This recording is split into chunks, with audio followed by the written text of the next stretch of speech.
बेटा क्या हाल है? आप लोग खैर वाक़ियत से ठीक ठाक हैं?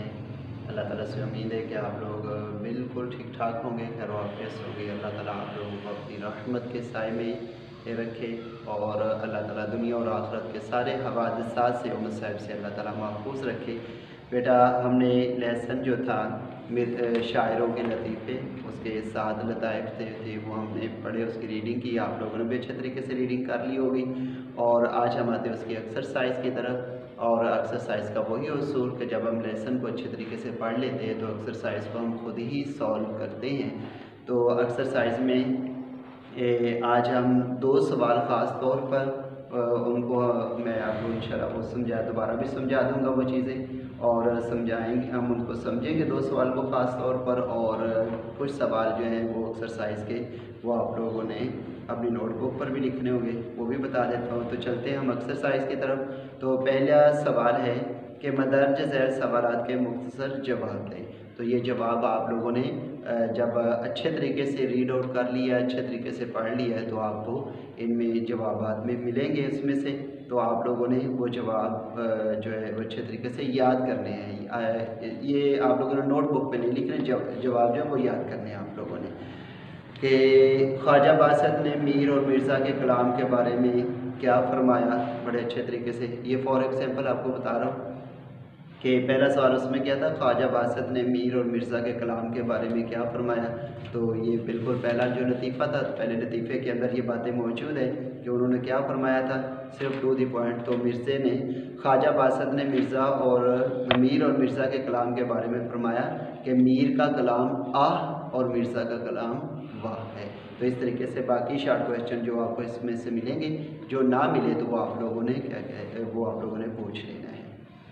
इस तरह आगे सवाल है कि इसमें गलत सही वाला है कि जो आप दुरुस्त है उस पर निशान लगाए। ये भी आप लोगों ने वैसे याद करना, लिखना नहीं है। तीसरा सवाल है कि इसमें MCQs है वो हैं। चौथा सवाल जो है वो आपकी खाली जगह का है और इसको आप लोगों ने फिल करना है, जो बात समझ में पूछ लेना है। और फिर उसके बाद पांचवा सवाल अल्फाज मुतज़ाद का, यानी आप लोगों ने उल्ट जो उसके मुतज़ाद हैं उल्ट लिखने हैं। मसलन कमाल है तो बेकमाल, एक होता है बाकमाल, एक होता है बेकमाल। तो इस तरीके से आपने उसको, गर्मी है, सर्दी, और इस तरह का आगे मुज़क्कर मुअन्नस है। फिर उसके बाद इराब है, जैसे कि हमारा उसूल भी है कि हम अल्फाज मानी ही इराब के साथ लिखते हैं ताकि हमारे लिए ये आसानी हो जाए। इसके बाद सवाल नंबर जो 8 है, जो 8 सवाल नंबर आप लोगों को हिजरत नबवी वाला लेसन जो है वो लेक्चर जो इक़्तिबास की तशरीह के हवाले से, वो आप लोगों को दोबारा एक दफ़ा पढ़ना भी पड़ेगा, एक दफ़ा उसको देखना भी पड़ेगा। उसमें मैंने एक पैराग्राफ का इक़्तिबास का तरीक़ाकार भी बताया और इक़्तिबास की तशरीह जो है ख़ास तौर पर मैंने उसको अच्छे तरीके से डिस्कस किया था। वो लेक्चर आपके पास सेव होगा, आप लोग एक दफ़ा उस लेक्चर को भी आपने सुन लेना है। लेकिन दोबारा भी दोहरा देता हूँ कि ये हमारे पास क्वेश्चन नंबर 8 जो है ये हमारा लतीफ़ा नंबर 6 में से 6 को लिया गया यहाँ पर, और 6 को लेकर उसके बारे में बताया गया है कि इस इक़्तिबास की तुमने तशरीह की है। सवाल क्या है? सवाल हमारा वही जो मैं पहले अर्ज़ कर चुका हूँ, 8वां सवाल नंबर 8 मैं बुक से देकर आपको पढ़ के सुना देता हूँ। तो इसमें क्या लिखा कि मदर्ज ज़ैल इबारत की तशरीह कीजिए।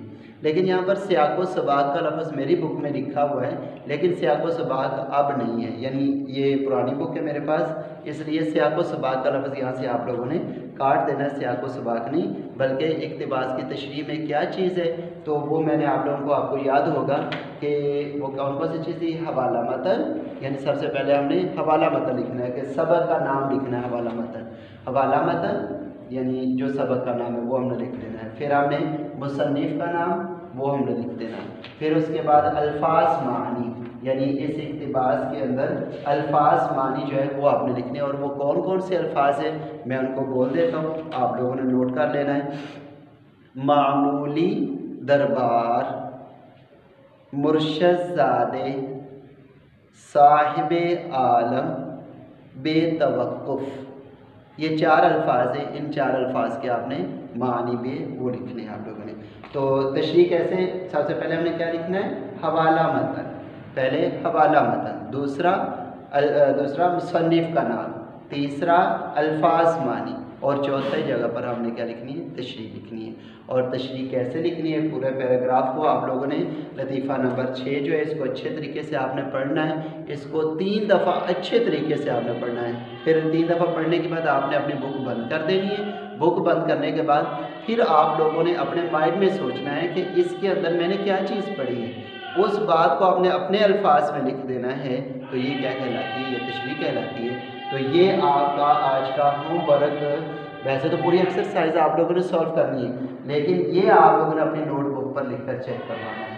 कौन सा ये पैराग्राफ है, इस पैराग्राफ की आप लोगों ने तशरीह लिखकर, यानी तशरीह के अंदर वो चारों चीज़ें लिखकर उसी मेथड के साथ आपने तशरीह लिखकर चेक करवानी है।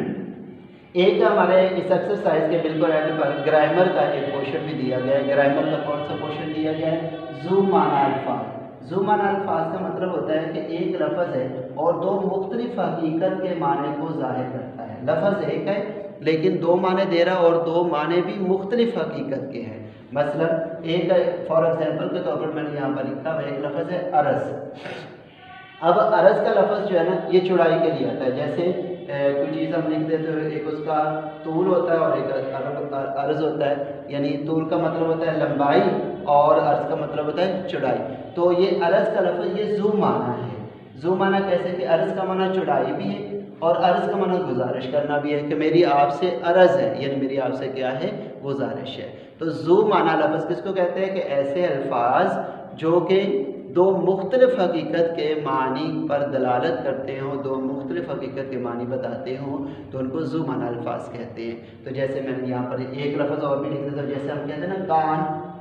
अब कान का लफ्ज़ जो है ये उज़र के लिए बोला जाता है, हमारे जिस्म का हिस्सा है। और कान का लफ्ज़ जो है वो कान कुनी के लिए, मसलन के हम कहते हैं ना नमक की कान, हम कहते हैं कोई भी दांत ले लें, कोयले की कान, तो ये क्या कहते हैं, कान का लफ्ज़ उस दांत के ज़ख़ीरे के लिए भी बोला जाता है। तो इस तरीके से आप लोगों ने 5 अल्फाज जो हैं, 5 ज़ू माना अल्फाज आप लोगों ने अपनी नोटबुक पर लिखना है।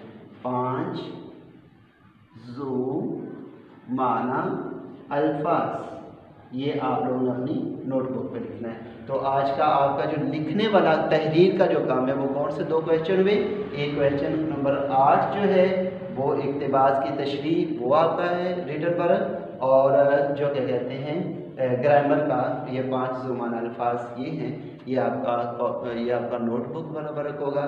बाकी आपने औरल तौर पर आपने याद करके मुझे चेक करवा लेना, जैसे आप लोग लास्ट टाइम चेक करवा रहे हो। अस्सलाम वालेकुम।